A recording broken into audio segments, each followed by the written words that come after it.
আজকে একদম সকাল সকাল আমি নিয়ে বসে পড়েছি আমাদের সকলের প্রিয় কচু, মানে হচ্ছে কচুর শাক।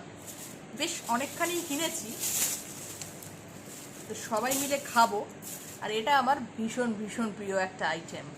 না, কচু দিতে নয়, কচু খেতে আমি বেশি পছন্দ করি, সেই কারণেই আর কি নিয়ে বসে পড়েছি। তবে কাটার ভয়তে খাওয়াটা এখন একটু বন্ধই হয়ে গেছে, কিন্তু আজকাল তো আবার বাজারে মানে কেটেও বিক্রি হয়, এটা একটা কিন্তু সুবিধে হয়েছে আমাদের মতো কুড়েদের জন্য। তবে আজ আর এটা কুটে আনা হয়নি, মানে যেগুলো কেটে পিস পিস করে বিক্রি হয়। আমি যখন স্কুলে যাই নাগের বাজারে, ওখান থেকে তো এটা টুকরো করা থাকে, সেগুলো আমি বেশিরভাগ সময় কিনে আনতাম কুড়েমির ভয়তে। কাটার চাইতেও বড় কথা এই যে হাতে একটা বিচ্ছিরি দাগ হয়ে যায়, তো সেটার জন্য একটুখানি ভীষণ ভয় করে। যাই হোক, এটা তবে কাটার পর একটু লেবু দিয়ে ঘষলে ঠসলে এটা আবার উঠেও যায়। কিন্তু ওই যে জীব, লাকলাকানি জীব, কচুর শাক, কচুর লতি, গাটি কচু থেকে শলা কচু, যা পাই তাই খাই, এমন একটা ব্যাপার। আমি তবে সর্বভুক, আমি সব রকম খাবার খেতেই ভালোবাসি। হ্যাঁ, যেটা গ্রহণযোগ্য আর কি, যেটা খাওয়া যায় সেটাই খেতে পছন্দ করি।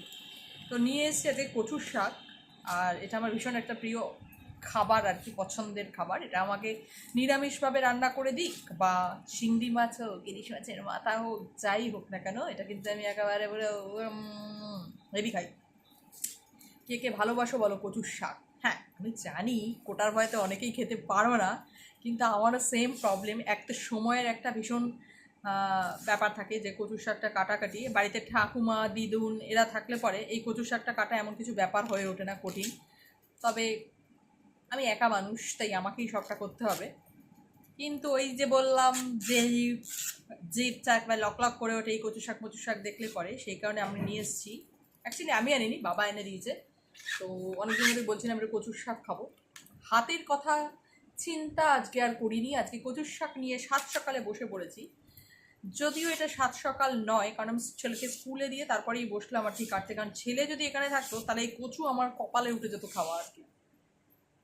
কে কীভাবে কচুর শাক রান্না করো সেটাও জানিও, আর কার কার পছন্দ সেটাও কিন্তু অবশ্যই কমেন্ট করে জানিও। আমার ভীষণ পছন্দের কচুর শাক। আমি আজকে তবে করব একটু নিরামিষভাবে। হ্যাঁ, তোমাদের নেমন্ত্রণ করতে তো পাচ্ছি না, কারণ তোমাদেরকে তো আমি দিয়ে আসতে পারবো না, সবার বাড়ি বাড়ি গিয়ে কচুর শাক বিলি করতে তো আর পারবো না। তবে হ্যাঁ, রান্না করে এক বাটি ছবি আমি তোমাদের সঙ্গে শেয়ার করতে পারি, যাতে ওই বাটির ছবিটা সামনে রাখবে আর এক থালা ভাত নেবে, ওটা দেখে দেখে খাওয়া হবে, আর আমি সত্যিকারের খাবো। তো যাই হোক, ভাত অনেক বকলাম। কচুর শাক কার কার প্রিয় সেটা কিন্তু বলো। ফাটাফাটি লাগে মাইরি, যাই বলো না কেন। যখন আমার আমার যখন বিয়ে হয়নি আর কি, এরকম কচুর শাক আমাদের ঠাম্মা ছিল, ঠাকুমা মানে এখনও আছেন, সেই ঠাকুমা বসে বসে কাটতো। আর আমার মা যখন এখানে থাকে, মাঝে মাঝে আমি ভাবি এগুলো নিয়ে এসে মাকে রাত্রিবেলা বসিয়ে দিই কচুর শাক কাটতে। আবার ভাবি মায়েরও তো পায়ে ব্যথা, মাও তো কচুর শাক অতক্ষণ ধরে কাটাটা খুব চাপের হয়ে যায়, কারণ প্রচণ্ড কষ্ট হয় মায়ের। সে কারণে আর দিই না। আচ্ছা, বিবেক বলে তো ব্যাপার থাকে, তাই না? এদিকে আমরা মাতৃদিবস পালন করছি একবারে একটা দিন, সেই ফেসবুক খুলে খুলে, এদিকে তোমার মাকে দিয়ে জন্মের খাটানো খাটিয়ে নেবো, তা তো হয় না। যাই হোক, বেশ ভালো একটা পছন্দের খাবার আজকে রান্না করতে চলেছি, তোমাদের সঙ্গেও শেয়ার করব। তবে তোমরা যদি রান্নাটা দেখতে চাও সেটাও কিন্তু অবশ্যই জানিয়ে দিও। আর আপাতত তোমরা ছবি দেখে সন্তুষ্ট থাকো। সবাইকে আমার বাড়িতে নিমন্ত্রণ রইল, যে যেদিন আমাদের বাড়িতে আসবে অবশ্যই যে যে রান্নার ছবি আমি পোস্ট করি প্রত্যেককে কম বেশি একটুখানি খাওয়াতে পারবো। তবে হ্যাঁ, আগে থেকে একটু জানিয়ে দিতে হবে যে কে কে কচুর শাক ভালোবাসো, কচুর লতি ভালোবাসো, গাঠি কচু ভালোবাসো না, শলা কচু না ওল কচু, যা খুশি বলবে, করে খাইয়ে দেবো। আমি আবার রান্না করে খাওয়াতে বেশি ভালোবাসি হোটেলের খাবার মাত্র। তবে হ্যাঁ, ওই আর কি মাঝে মাঝে একটু স্টাইল মারার জন্য আর কি আনতে হয় হোটেলের খাবারগুলো, একটুখানি ডেকোরেশন করে ছবি ছবি দেবো, এই সবই নিজের স্বার্থে আর কি, লোককে খাওয়ানোর জন্য না।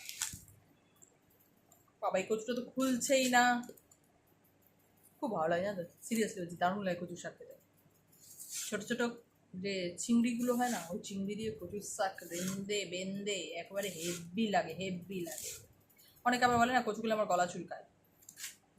হ্যাঁ, চুলকায়, কিন্তু ঘটনা হচ্ছে অনেকে কথায় বলে না যে যারা বেশি ঝগড়ুটি তাদের এই গলাটা বেশি চুলকায়, আর যারা ঝগড়া করে তাদের কি করলোই চুলকায় না। কিন্তু আমি তো প্রচণ্ড ঝগড়ুটি গো, আমার তো সেরকম একটা চুলকায় না। তাহলে আমি সত্যিকারের প্রকৃত ঝগড়ুটি হয়ে উঠতে পারিনি, তাই না? যে যার জন্য আমার গলাটা চুলকায় না। তো যাই হোক, আমি এই কচুতে মন দিই। প্রচুর কচু, প্রচুর কচু, অনেকখানি প্রচুর হয়েছে।